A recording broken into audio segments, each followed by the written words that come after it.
Hello, my name is Aliyah Begum and I'm one of the young critics chosen by the Poetry Society and the T.S. Eliot Prize, and today I'm very excited to be reviewing The 13th Angel by Philip Gross, which is a beautiful collection that was shortlisted for the T.S. Eliot Prize 2022, and it explores the people and the landscape that as a fractured whole make up modern city life.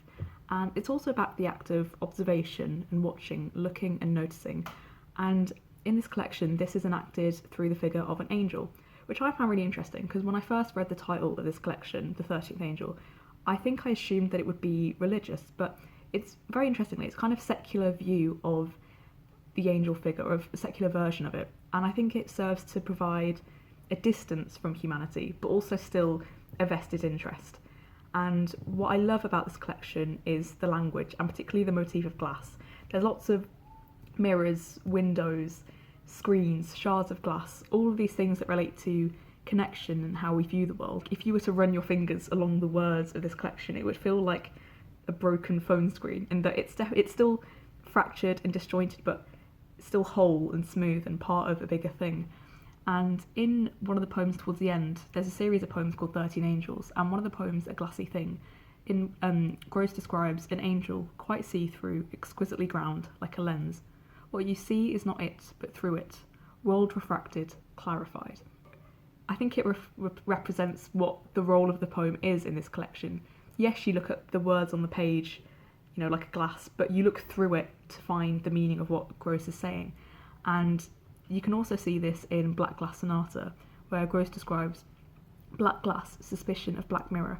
It sees you as much as it's seen through. And I like this because it's glass again, but different. The observer has a different role where you're now looking back at yourself.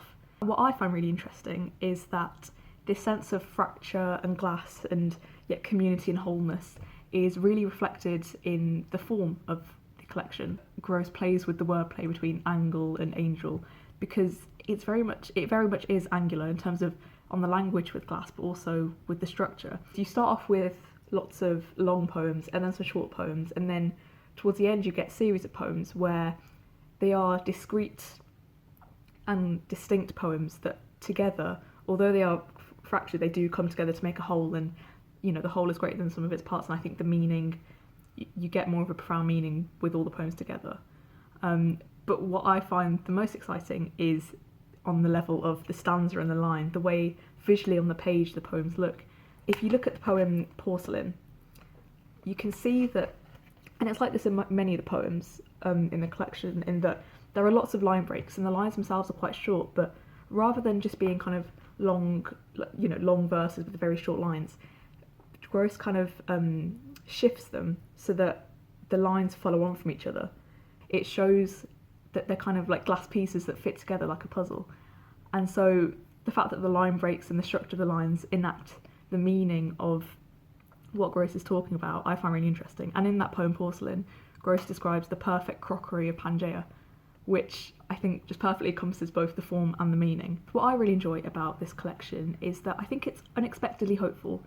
I think in the context of the pandemic and with things like modern technology, I think we are kind of hyper connected online, and we're more connected than ever, and yet I think it feels like we're as far away from each other and as distant from each other as ever.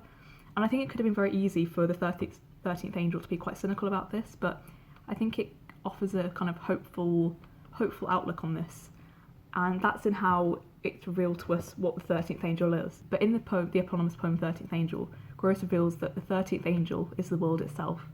And in a previous poem in the same series of 13 Angels, called Of Breath, Gross says, "The angel of breath pays you a visit every other second. Don't look for it outside, it has already entered you."